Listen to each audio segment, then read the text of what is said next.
Januari begitu. Tapi kita tidak bisa mengatakan bahwa ini permulaan dari apa yang kita lakukan. Sebelum-sebelumnya mungkin ada, tetapi jejaknya belum kita catat gitulah. Ini adalah perjalanan empu. Ada festival empu di Januari, kemudian ada fashion show atas kapal, ada fashion show di kereta api, kemudian masker untuk semua dan sebagainya tadi saya sampaikan. Ini akan terus terjadi dan ada beberapa hal yang mungkin tidak saya sampaikan dalam bentuk presentasi tadi adalah bahwa karena kita membuat festival empu di Semarang, bekerja dengan pemerintah, membuat fashion show itu melibatkan pemerintah, melibatkan wirausaha Semarang dan sebagainya.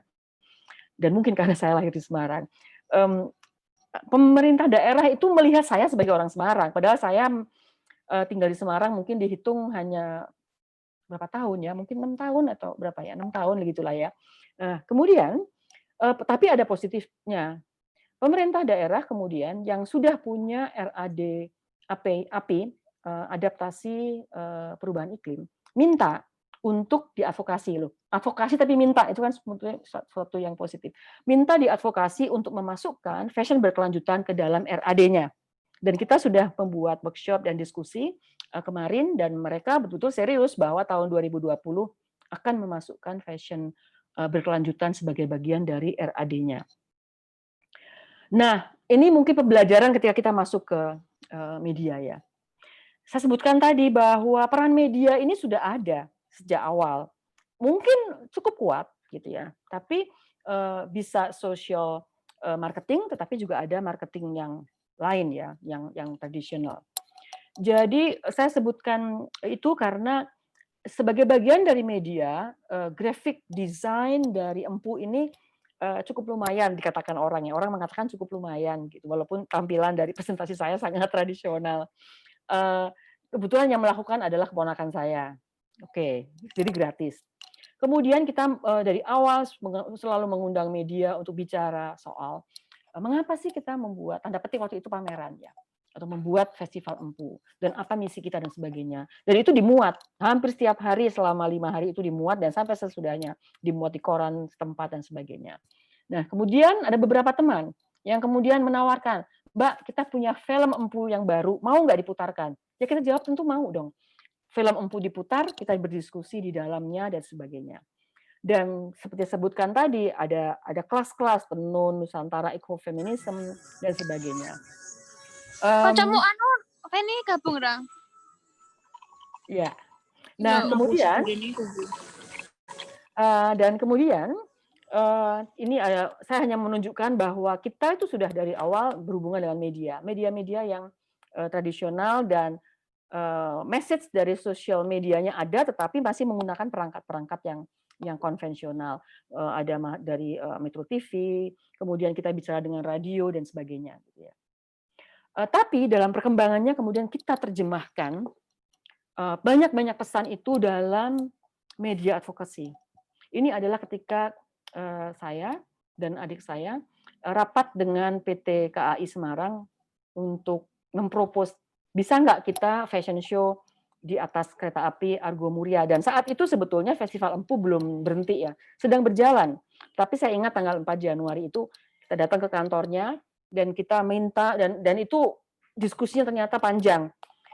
Secara teknis mereka harus menjelaskan bahwa ada kereta api yang akan berhenti di stasiun Tawang jam sekian sampai jam sekian, yaitu Argo Muria. Untuk itu akan dikosongkan, dicuci, sebelum dipakai lagi kembali ke Jakarta, dia bisa kita pakai untuk fashion show. Dan di situ adalah disiapkan, si A akan di sana, dilangsir dari sini, dan sebagainya gitu ya. Jadi artinya, untuk menjadikan suatu kegiatan media advokasi dan advokasi yang dengan substansi, bahwa kita promoting climate, mitigating adaptasi juga climate change, kita mencoba hal yang baru, kereta api, walaupun sudah pernah ada kereta api ya, tapi kita coba. Nah kemudian ini ada link YouTube-nya, silakan Mbak Lea, bisa di stop share screen-nya biar dibantu mahasiswa saya, Mbak Alin. Oh boleh, boleh. Karena tadi nggak gerak. Ini saya matikan berarti? Ya sudah ada ya. Stop share screen-nya dimatikan aja, sudah ada. Oke. Oh, Maksudnya udah. biar Oke. pada lihat ya. Oke, sip. Ya, Makasih. oke. Ya. Ya, oke. Terima kasih. Baik. Boleh terus ke atas? Ke atas boleh ya. Terus maksudnya next. Maaf. Next, maaf. Dan terus silahkan. Jadi ini saya hanya. Nah, sebelum ini ada mungkin kecepatan nih kayaknya. Oke. Selanjutnya silahkan. Bentar Mbak, Next. yang ini ya Mbak? Ya, ini betul. Oh ya. Betul. Ya, itu dia mungkin kalau sendiri agak mudah gitu ya. Nah, kemudian setelah festival itu kemudian kami di-approach lagi oleh Metro TV. Ini deket Imlek gitu ya. Mau nggak membuat fashion show di atas kapal gitu. Terus saya pikir kenapa tidak gitu ya. Nggak pakai biaya dan sebagainya. Biayanya lebih kepada bagaimana menggerakkan volunteerism di antara komunitas empu sendiri untuk berbagi kain. Itu kainnya gratis. Kainnya diberikan kepada desainer dan desainernya juga bagian dari empu, tapi ada juga desainer luar di luar komunitas maksudnya yang membuat dan semuanya free dan itu hanya seminggu sesudah festival empu. Jadi semua dibuat serba cepat gitu ya. Next. Kalau kita klik itu YouTube-nya dan kalau nyala itu ada pesan tentang perubahan iklim dan sebagainya. Karena kita juga bekerja sama dengan Kesatuan Nelayan Tradisional Indonesia yang punya concern tentang perubahan iklim. Ini misalnya juga fashion show yang belum lama ini diadakan yang bertajuk From Farm to Catwalk yang kita adakan memang di Mangrove Park track ya di Semarang. Semua tempat yang kita pakai untuk fashion show itu hendak menunjukkan bahwa itu adalah bagian yang kita promosikan. Ada hal yang menarik sebetulnya. Ada yang menawarkan, coba dengan Garuda Indonesia. Sebetulnya sudah satu langkah lagi untuk promosi. Tetapi karena penerbangan dan sebagainya itu justru akan mendorong emisi karbon yang lebih besar, tentunya kita tidak mengambil keputusan untuk bekerja sama dalam hal ini. Walaupun mungkin akan menjadi sesuatu yang tanda petik ya, menjual. Next. Ya, next. Nah, ini saya harus cepat, tetapi paling tidak harus menyentuh soal ini, karena ini tugas dari Ibu Tri adalah bagaimana melihat social marketing dari empu. Jadi, ketika kita melihat social marketing, ini mohon nanti dikoreksi ya oleh teman-teman ya. Teman-teman semester 5 tentunya sudah belajar banyak tentang marketing dan juga mohon dikoreksi oleh Ibu Tri. Kami kemudian justru melihat balik gitu ya, melihat balik apa yang kita sudah lakukan. Dan yang kita lakukan walaupun tidak tertulis adalah membuat analisis atau assessment tentang siapa yang punya persoalan. Konsumen itu kita lihat punya persoalan. Perilakunya terhadap konsumsi pakaian gitu ya, tentang apa yang dipakai, di mana mendapatkannya, dan bagaimana merawatnya, bagaimana membuangnya kalau nggak dipakai gitu ya, itu masih tidak berkelanjutan. Kita lihat aja Facebook, itu apa yang diposting itu banyak sekali tentang baju ya, terutama pada saat sebelum pandemi maupun setelah pandemi, dan perilaku itu bisa dibaca dari sana, antara lain.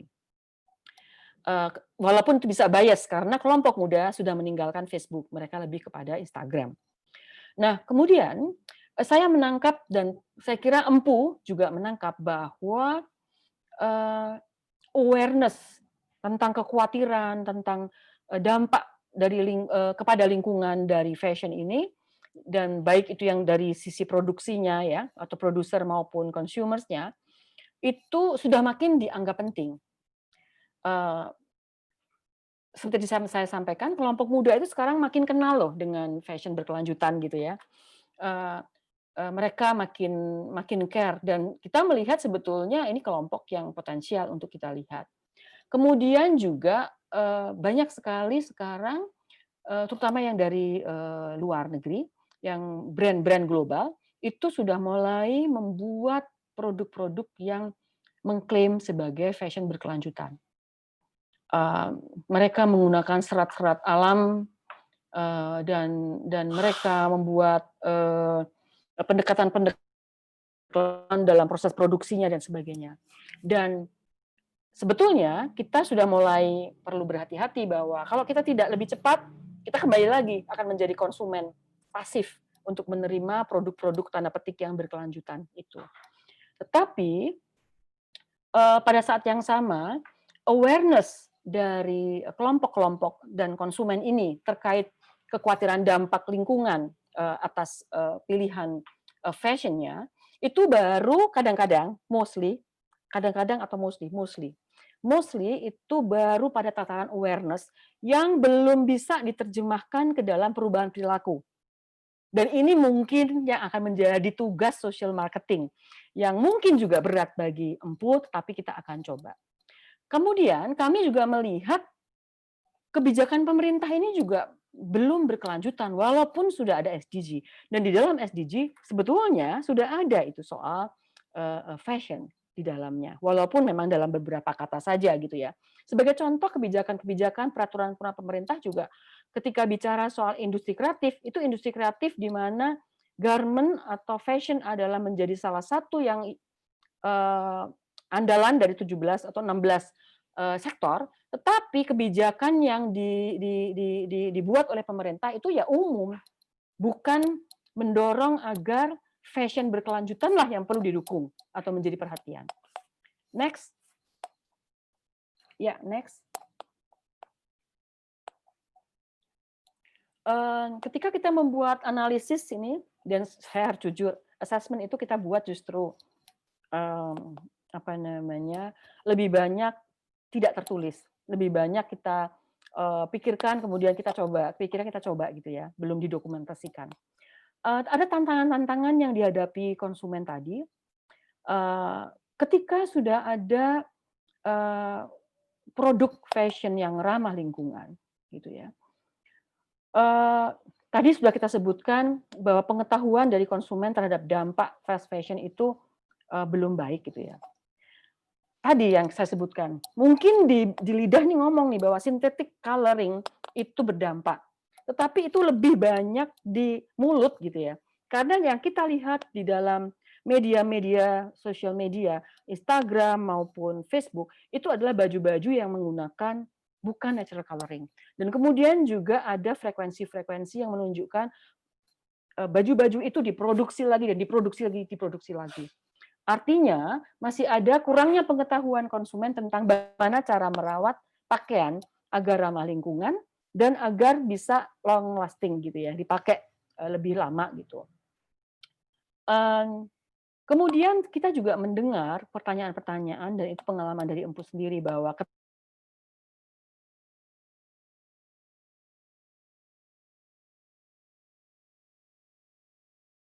melihat ada label yang menjelaskan tentang bagaimana mencucinya, apa yang perlu dilakukan, dan aturan-aturannya belum dibuat standardized, dan yang paling kuat adalah persepsi bahwa fashion lingkungan itu adalah mahal.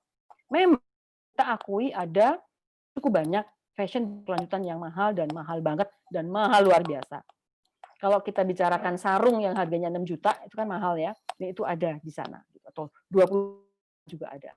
Tetapi sebetulnya tadi di video memang editingnya tidak sampai akhir, bahwa CV Adikarya yang dikelola oleh Mbak Yayu di Nganjuk itu yang tadi memperkenalkan 4F gitu ya, sebetulnya 5F sekarang. 4F itu adalah, F yang pertama adalah food, bahwa dia bertani, ada padi dan sebagainya sebagai bagian makan.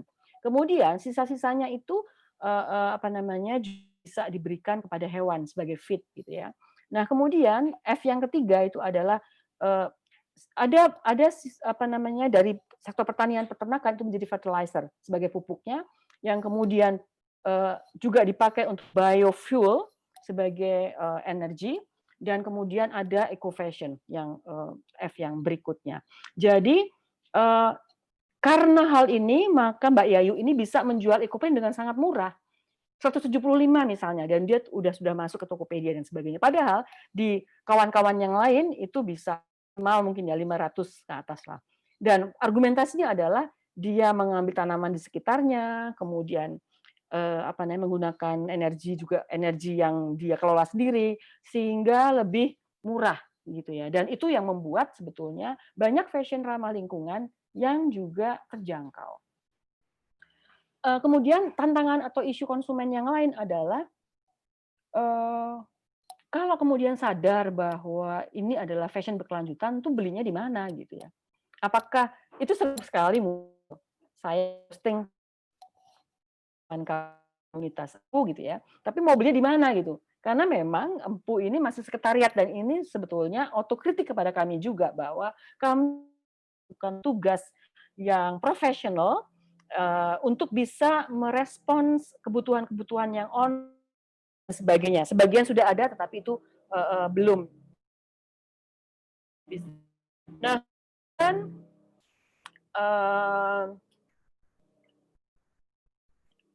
ada juga persoalan dan ini saya ingat betul atas pesan dari Mbak Teni Hartono, editor di Femina Group yang meng-quote pemahaman konsumen tentang perlunya buy kualitas, pakailah dengan lebih lama, jangan sering beli gitu ya. Itu tantangan sebetulnya bagi komunitas atau bagi Empu yang merangkul begitu banyak IKM yang justru harus jualan gitu ya.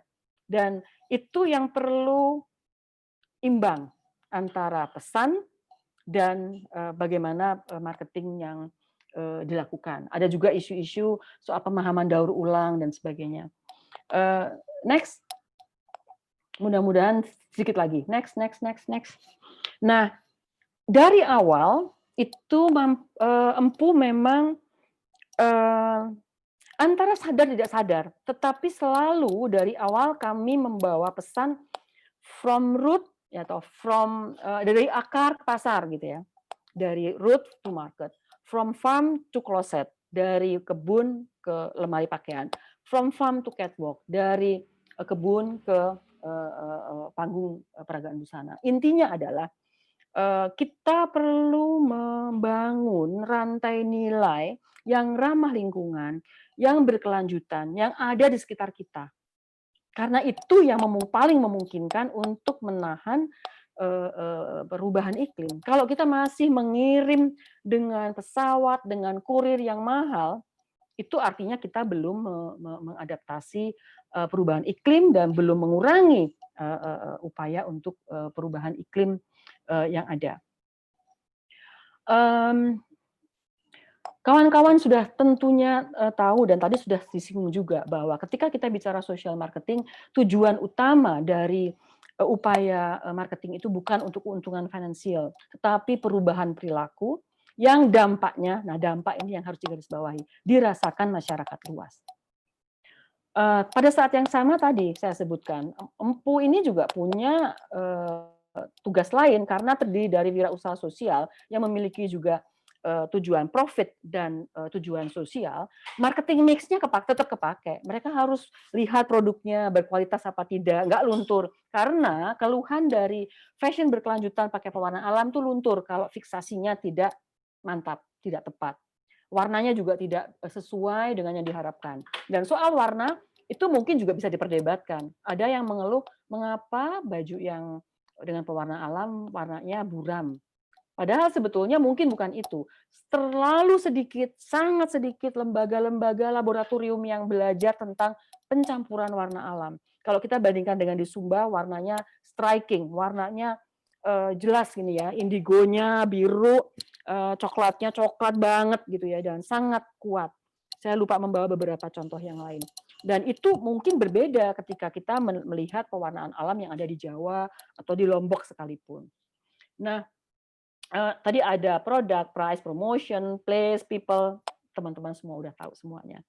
Nah, tadi saya sudah sebutkan dalam prakteknya Empu menggabungkan antara social marketing dan marketing yang konvensional, tradisional, yang juga memberikan pemaparan tentang hambatan, tantangan, serta keuntungan dari sustainable fashion. Kemudian juga bagaimana kita melahirkan proyek-proyek. Sebetulnya kita tidak secara sengaja bahwa itu bagian dari social marketing. Mungkin kebalik gitu bahkan.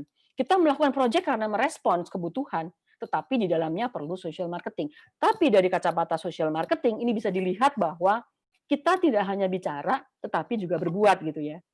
Tergantung dari kacamata siapa yang bicara. Kalau yang bicara adalah marketer, ini mengatakan bahwa ada proyek-proyek nyata dari Empu yang bisa menjadi alat advokasi yang konkret gitulah ya. Dan kemudian juga perjuangan kita itu tanda petik cukup jelas sebetulnya, walaupun perlu lebih jelas dan social marketingnya perlu lebih baik. Karena kami memang melakukannya seperti saya sebutkan, impulsif dan pakai making sense aja, tanpa teori.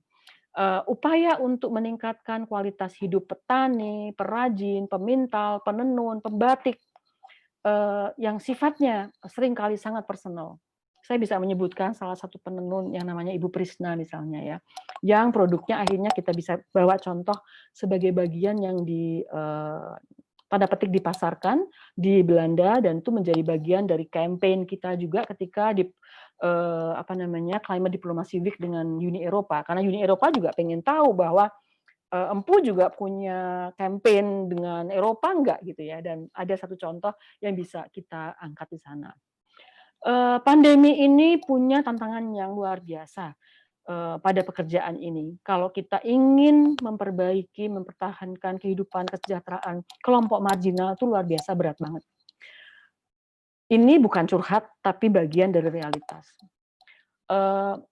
Komunitas kami yang tenun ada yang mengatakan, Bu, anggota kami tadinya 50, sekarang 20.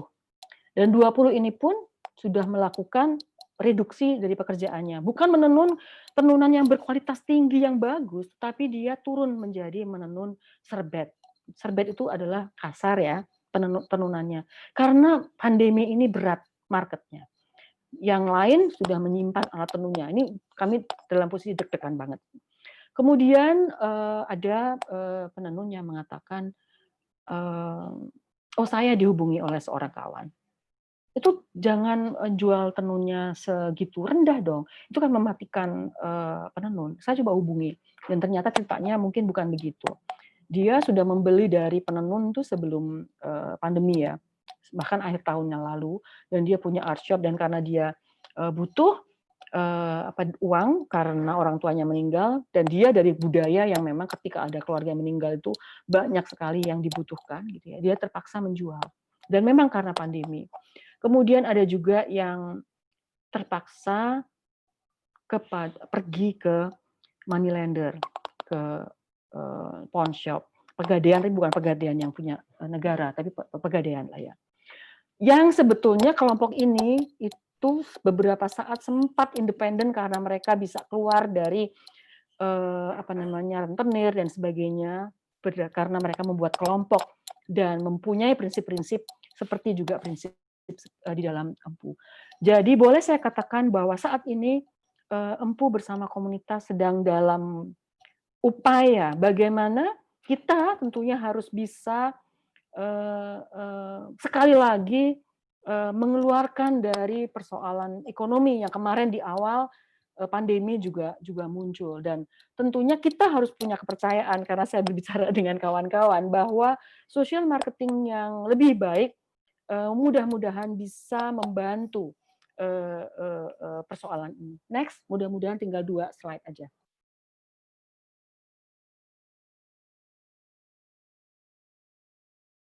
Saya akan cepat aja, mohon bisa ke atas sedikit supaya saya bisa lihat semuanya ya biar cepat. Jadi kita tidak berhenti pada pergeseran pola berpikir, nggak cukup. Social marketing perlu pola berpikir digeser, perilaku bergeser, dan strateginya dijalankan.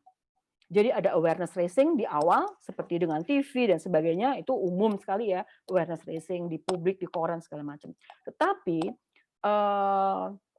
berbicara dengan kelompok yang fokus dengan bahasa yang spesifik dan fokus dengan pesan yang khusus, itu perlu dilakukan karena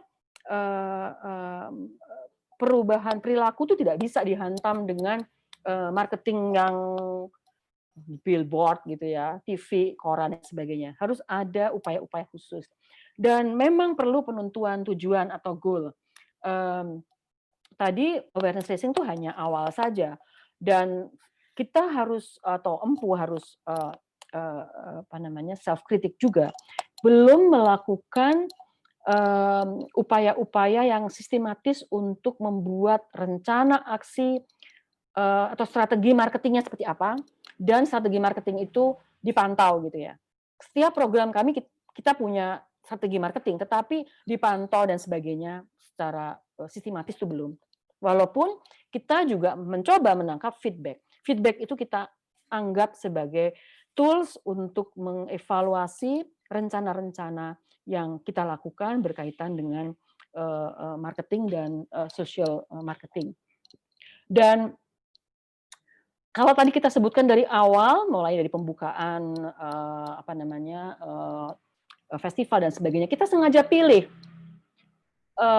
tokoh-tokoh perubahan, tokoh-tokoh sosial yang muncul di berbagai event dari Empu, sehingga audiens lebih menangkap pesannya bahwa ini bukan hanya retorika misalnya, dan juga pesan akan lebih kuat karena kita menggunakan model kuat yang memang bisa merubah secara sosial. Satu hal yang saya sebutkan, contohnya saya sudah sebutkan, siap sedia. Ketika Pemda mengatakan boleh nggak bikin workshop untuk RAD, oh boleh gitu. Itu baru di depan pintu ya. Ternyata setelah workshop itu kami juga di-approach mengatakan bahwa pemerintah daerah Kota Semarang akan meminjamkan tanah, ini masih informal, tanah bengkok yang nggak dipakai untuk bisa dikelola untuk mengembangkan serat dengan apa namanya sutra alam liar tadi ya, yang dengan apa namanya singkong dan sebagainya.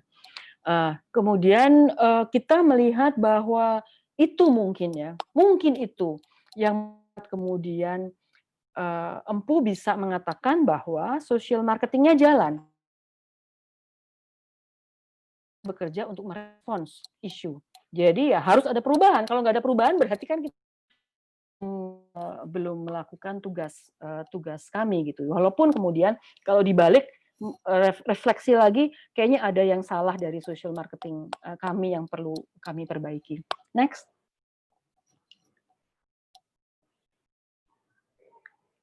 Ini contoh yang tadi saya sebutkan, bahwa pemerintah Kota Semarang menyepakati tahun depan akan merevisi RAD adaptasi perubahan iklimnya. Ya, silahkan. Next. Kita sudah jelaskan mengenai apa namanya zero waste farming. Next.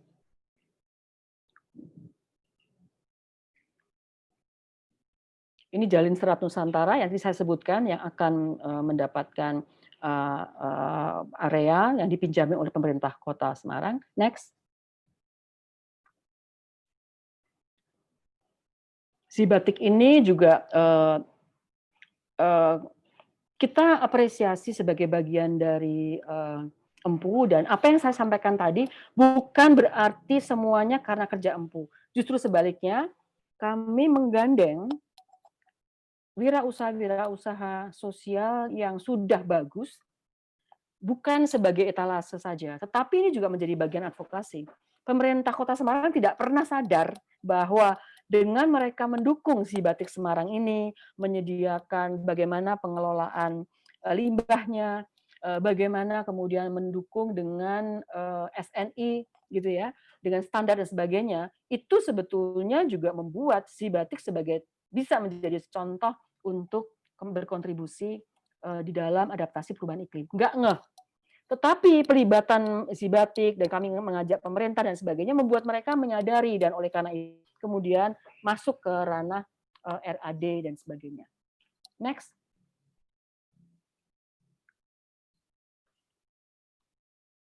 Ini tadi soal rantai nilai, alasan-alasan mengapa kita bicara soal from farm to catwalk. Next. Mudah-mudahan sudah selesai. Hanya akan menggarisbawahi fashion berkelanjutan bukan hanya tren dan bisnis baju. Ada implikasi-implikasi yang pemerintah perlu menyadari bahwa merawat landscape, merawat kawasan hutan, kawasan pertanian, hutannya macam-macam ya, jadi hutan, perairan, sebagainya, itu adalah akan mendukung adanya fashion berkelanjutan. Fashion berkelanjutan itu hanya setitik aja dari isu-isu soal pelestarian landscape dan hutan, sehingga isu yang selalu mengemuka adalah tata kelola landscape itulah yang perlu kita perhatikan. Jadi kebijakan yang berhubungan dengan fashion berkelanjutan itu mau nggak mau harus melihat bagaimana pemerintah melestarikannya. Dari ulat juga tidak akan menghasilkan sutra yang baik ketika dia hidup di lingkungan yang penuh dengan polusi misalnya. Next. Kami mengajak kelompok muda dan saya kira itu baru dimulai, tetapi rupanya memang kelompok muda lebih canggih dalam hal yang kami harus tiru. Ibu Trinur, saya ternyata bicara terlalu lama ya, 1 jam setengah, 1 jam lebih 20 menit. Mohon maaf. Terima kasih sekali.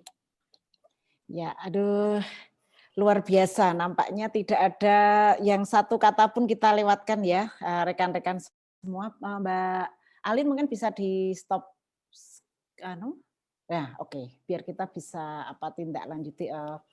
Ya barangkali masih ada yang ingin disampaikan rekan-rekan mahasiswa. Kalau ada pertanyaan, mumpung kita punya kesempatan bertemu dengan Ibu Lea, saya persilahkan. Kalau ada rekan-rekan bisa langsung, nggak apa-apa. Kalau misalnya tidak lewat chat juga bisa langsung disampaikan. Ini Mbak Dede Muniroh nih ya. Pertanyaannya gini. Izin bertanya Bu bahwa di era sekarang keterbukaan pasar global semakin luas dan sangat berpengaruh pada industri fashion. Banyak anak muda yang cenderung menyukai fast fashion yang lebih murah dan beragam dan cenderung mengabaikan pada kualitas dan kemudian cepat dibuang ke tempat sampah. Nah, gimana ya Bu strateginya gitu ya, kemudian agar bisa menyasar dan menyentuh langsung baik pada sisi afektif maupun behavior pada anak-anak muda sehingga itu tadi ya tidak terlalu menyukai apa yang namanya fast fashion. Satu-satu mungkin ya, silahkan Mbak Lea, monggo. Baik, Mbak Dede, terima kasih sekali untuk pertanyaannya. Terkait keterbukaan pasar dan sebagainya ada banyak cukup kompleks dan saya suka dengan pertanyaan ini muncul. Kalau soal bagaimana selera pasar yang masih mencintai old fast fashion gitu ya. Jadi fashion yang cepat, tetapi sebetulnya ini old fashion gitu ya. Old fast fashion. Ini memang cukup berat. Tetapi di sisi lain juga kalau kita lihat tren sekarang itu banyak negara sudah memulai dengan upaya membuat fast fashion. Dan dugaan saya dengan adanya pandemi ini negara-negara di dunia akan makin konservatif, akan makin protektif kepada bisnisnya. Persaingan akan makin berat, tetapi mereka juga akan memprotek perekonomiannya, termasuk fashion. Ini dugaan saya. Dalam hal fashion tadi, kalau mereka memang memaknai sustainable fashion dengan baik, ada kemungkinan industri fashion akan protektif, yang artinya negara-negara akan memberikan tarif yang cukup tinggi gitu ya, sehingga mungkin masuk tidak sebebas sebelumnya gitu. Kemudian industri-industri produk-produk fashion global gitu akan mempunyai kalaupun masih ada, mereka akan memikirkan strategi yang baru. Karena kalau tidak memikirkan strategi yang baru, mereka nggak akan dibeli, terutama karena persoalan lingkungan. Mestinya pandemi ini merupakan awakening gitulah ya, alarm bagi semua pihak termasuk industri fashion gitu. Dan saya kira dengan adanya pandemi, semua negara ini kolaps secara ekonomi. Dan oleh karenanya, being protective itu adalah potensial. Amerika misalnya sekarang dengan pemilihan presiden gitu yang menang adalah Demokrat, kemungkinan untuk protektif lebih besar. Jadi dan Indonesia sekarang sering kita dengar Pak Jokowi bilang untuk menghargai produk dalam negeri dan sebagainya begitu ya. Dan sebetulnya dengan pemikiran itu dan kalau itu sustainable fashion dimaknai betul bahwa kita itu menggunakan serat, benang dan sebagainya dari lokal, ini sebetulnya jadi suatu kesempatan. Jadi kalau pertanyaannya dari Mbak Dede adalah bagaimana strategi afektif dan juga behavior-nya, tadi sudah saya sampaikan beberapa hal dalam hal strateginya ya. Mungkin dari sisi negara adalah memang perlu satunya kata dengan perbuatan. Kebijakan pemerintah perlu juga memihak kepada yang pro lingkungan gitu ya. Apakah ada insentif? Sayangnya IKM-IKM yang bergerak untuk yang ramah lingkungan kebanyakan masih informal sector. Sehingga mereka tuh sulit untuk mengakses lembaga keuangan dan sebagainya. Dan lembaga keuangan juga masih belum pro green, belum pro lingkungan. Terus juga PLN sendiri ya, saya membaca 2 hari yang lalu sih ada green PLN gitu. Mudah-mudahan saja PLN juga konversi dari bensin, solar dan sebagainya menjadi energi ramah lingkungan tuh lebih cepat karena memang rencananya sangat lambat. Dalam 25 tahun ini baru sekian persen. Sekarang ini masih di bawah 25% gitu ya. Dan konversinya itu rencananya itu lama gitu. Mudah-mudahan aja memang ada seias kata kebijakan dengan keinginan begitu ya, sehingga itu meyakinkan kita semua bahwa kita itu memang perlu mempraktekkan di dalam kehidupan kita untuk ramah lingkungan. Demikian Ibu Tri, mudah-mudahan menjawab. Masih ada 2 ini mungkin bisa direspon Mbak Lea. Oke. Ya. Yang pertama ini dari Bu Adianti Nurjanah, salah satu dosen di Prodi Komunikasi. Jadi poinnya pada gini, bagaimana kan ini empu bermitra dengan dan bersinergi dengan pemerintah Kota Semarang dan wirausaha sosial dalam menjalankan marketing, ini sangat inspiratif gitu. Dari Mas Arief nih, Mas Arief orang Sukoharjo.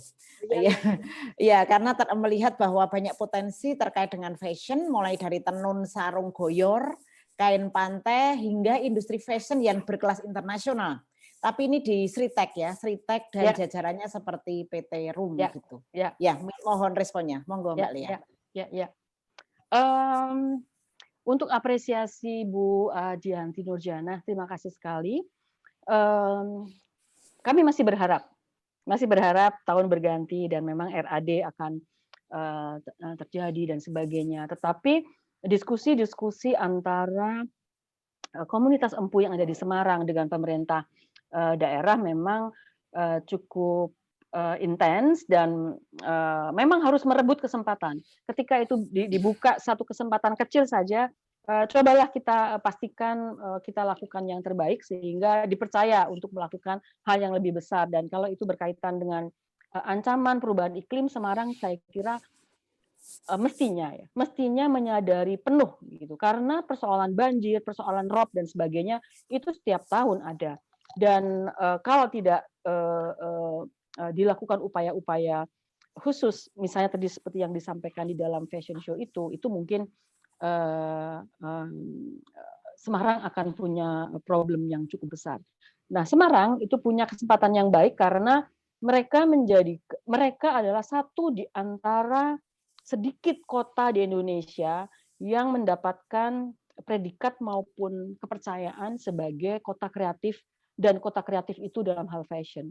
Jadi sebetulnya masuknya sustainable fashion ke dalam portfolio pemerintah Kota Semarang seharusnya menjadi kesempatan, walaupun pada saat yang sama rencana-rencana pengembangan kota dan sebagainya masih memprihatinkan, dan itu akan berpotensi juga pada naiknya air, ya, kemudian banjir yang tidak berkesudahan dan sebagainya. Tapi paling tidak selama mungkin 2 tahun terakhir, atau saya jarang sekali sih mendengar banjir di Semarang yang seperti dulu ya. lagunya Waldinah ya, Semarang kali ini banjir gitu ya. Itu orang selalu ingat Semarang itu sering banjir, dan Semarang yang berada di bawah permukaan laut itu kan juga suatu persoalan yang harus terus ditingkatkan, baik teknologi maupun upaya pencegahan perubahan iklim. Terima kasih Bu Adianti Nurjana. Mas Arief, waalaikumsalam Mas Arief. Nah, Sukoharjo ini menarik sebetulnya. Tadi ada satu contoh tadi kan, bahwa melalui Perempuan Bumi, Empu bekerjasama dengan beberapa lembaga tadi yang saya sebutkan, dan Sukoharjo adalah alamat dari Mbak Dwi yang menjadi salah satu inisiator dari Perempuan Bumi untuk menyediakan dan melatih pembuatan pembalut menstruasi dari bahan kain. Sebetulnya itu sebetulnya bisa menjadi amunisi untuk menggerakkan fashion dan juga bagaimana kita menyikapi kesehatan reproduksi yang berbasis sustainable fashion. Dan karena kalau tidak salah datanya ya, bahwa setiap perempuan itu punya siklus dan akan reproduksi, maksudnya akan menstruasi lebih dari 400 kali seumur hidupnya. Dan kemudian kita bayangkan berapa pembalut sekali pakai yang diperlukan dan menjadi sampah dan tidak dikelola dengan baik gitu ya. Dan itu menjadi satu hal yang kita pikirkan, dan karena target kita untuk mendukung perempuan dengan disabilitas dan khususnya disabilitas mental dan psikososial, mestinya ini bisa menjadi salah satu fokus kerja bersama ya. Kelompok sosial ini adalah kelompok yang paling sedikit atau belum pernah disebut oleh pemerintah soal banpres sampai dengan saat ini. Dan kitalah yang harus merespons, karena kita menjadi bagian dari masyarakat yang perlu bukan hanya empati ya, tapi melakukan suatu dukungan secara konkret. Dan kalau tadi disebutkan street text dan sebagainya ya, yang saya pahami memang street text memproduksi kain-kain gitu ya, dan mostly adalah sintetis ya. Sebetulnya kemudian karena juga Sukoharjo ada tenun dan sebagainya, itu bisa dieksplor untuk kemungkinan-kemungkinan untuk menggunakan pewarna alam dan sebagainya ya, saya kira. Dan mengapa tidak gitu? Saya kira kita perlu mencoba mungkin. Dan kalau Mas Arief Fadianto akan memperkenalkan kepada Empu, salah satu penggerak mungkin aktor dari fashion di sana, dengan senang hati kita akan membicarakannya. Kemudian tadi saya lihat ada pertanyaan dari Bu Dinda, Mbak Dinda ya? Dari Dinda, ya Dinda. Dinda ini dari Kalimantan ini. Wah, Dinda dari Kalimantan. Ini juga muridnya Ibu. Iya, betul. Ibu Tunggu. Ya. Terkait dengan brand Empu membangun brand ya. Nah, brand itu menarik memang. Saya tidak tahu apakah ini kekurangan atau kelebihan. Empu ini sangat fluid ya, sangat cair. Siapa yang mau bergabung, ayo. Mau, kalau bosen nggak mau ya nggak apa-apa gitu ya. Silahkan aja gitu. Nah, pernah kita ngobrol dengan salah satu anggota yang kebetulan dia memproduksi jewelry ya, tapi dia berbahan dari kawat-kawat tembaga yang bekas gitu ya. Dan sekarang ini dia membantu masyarakat atau ibu-ibu di Riau untuk mengolah kerang-kerang gitu yang di pinggir pantai itu untuk dijadikan jewelry yang ramah lingkungan, dan desainnya bagus banget gitu ya.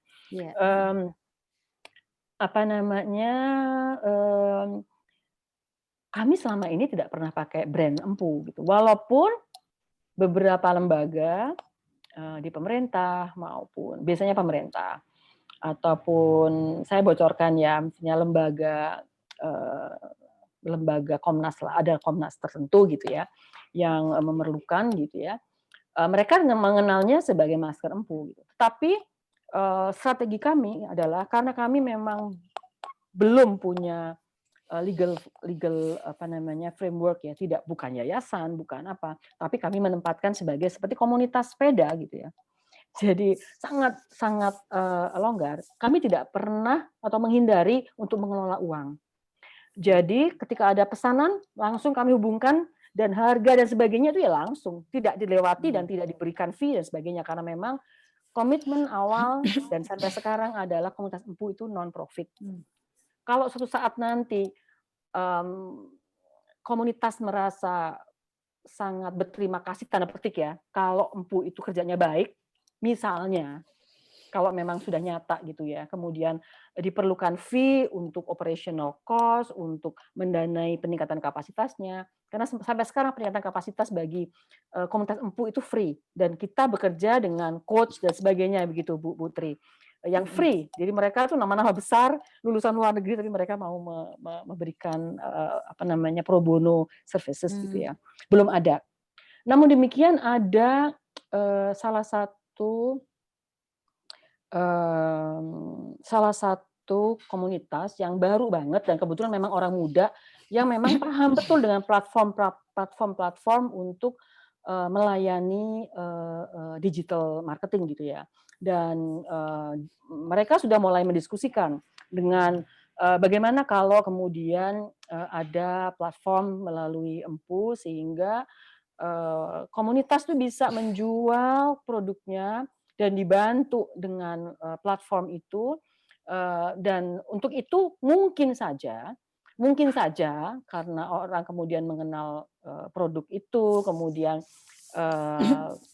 nantinya mungkin mengenal Empu bisa saja akan ada suatu proses kurasi di mana nanti produknya adalah produk Empu atau produk misalnya nih ya ini ada komunitas namanya Melati Wangi.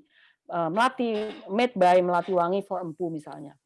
Nah, tetapi so far kami belum siap gitu untuk hal tersebut, tapi mengeksplor. Ya, oke. Ya, oke. Luar biasa ya. Aduh, nampaknya kita tidak bisa melanjutkan lagi nih sudah lama sekali Ya. kasihan Bu Lea juga nih. Yang pasti ya. Terima kasih banyak Mbak Lea sudah menyempatkan waktu berbagi hal yang sangat luar biasa kepada kita semua pada sore hari ini gitu.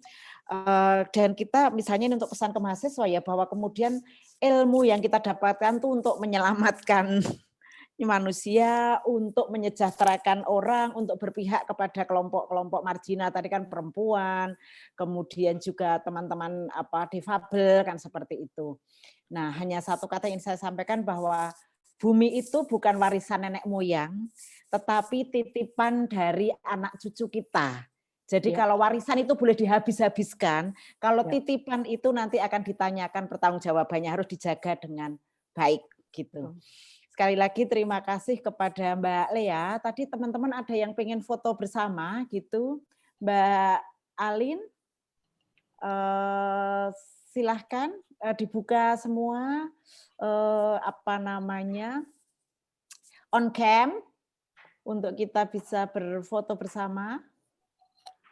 Ya, Mas Arief, Mbak Dinda, semua bisa on cam ya, 1 detik, biar kita bisa segera menutup sesi ini. Iya, oke. Wow, keren semua ini. Biar Bu Lea juga kenal. Hei Mbak Cici dari Jember, Mbak Lea. Mana? Nah, Mbak Cici ini yang juga mendukung untuk masker untuk semua. Terima kasih Mbak Cici hadir juga. Ya, kalau teman-teman ke Jember silahkan ke Mbak Cici ya, punya Tanoker. Nah, yang memperkenalkan egrang pertama kali ini Mbak Cici Farha. Betul. Iya, oh ya. Hebat. Semua Mbak Lea. Oke, ya. Silahkan Mbak Alin bisa dibantu? Ya, mungkin teman-teman bisa action dengan hitungan ketiga ya. Kita yang tua-tua sama dengan anak muda. Ada 3 slide, jadi mungkin teman-teman bisa bergaya sebanyak 3 kali biar semuanya terekam gitu. Oke, saya mulai. 1, 2, 3. Yang kedua. Bentar. 1, Udah. 2, 3. Satu lagi. Ya. 1, 2, 3. Oke. Oke, sudah. Baik. teman-teman. Ya, terima kasih Alin. Sekali lagi terima kasih Bu. kepada Mbak Lea yang sudah berbagi Ya, dengan kita kami-kami. semua dan harus menginspirasi ya untuk teman-teman semua. Terima kasih Bu banyak. Nur, bolehkah Ya. ini sambil menutup teman-teman nanti akan pamit dan sebagainya, saya putar video. Sangat boleh sekali. Jadi closing-nya biar ada yang Ya, diingat. boleh Ini banget, boleh apakah banget. ini share screen? Oh, Coba. saya sudah multiple ke Mbak Lea ya. Sudah multiple. Ya, mudah-mudahan. Sebentar, Ya, apakah oke. ini yang closing? Saya harus cek. Iya, betul. Oke. Terima kasih sekali Terima kawan-kawan. kasih banyak ya Terima Mbak kasih Lea. sekali Bu Tri, terima kasih sekali matur nuwun sekali dan wassalamualaikum warahmatullahi wabarakatuh. Waalaikumsalam warahmatullahi wabarakatuh. Kita nikmati dulu ya ini Baik, baik. videonya ya.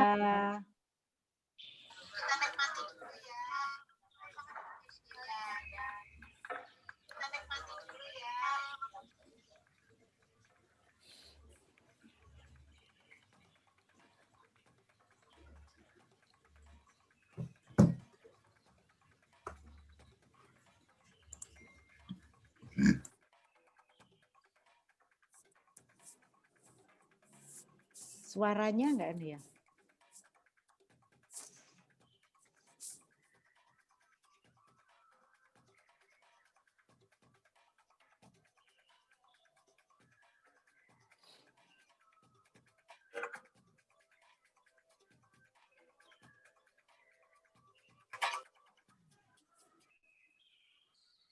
Sound-nya agak keras apa ya?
Ya, oke.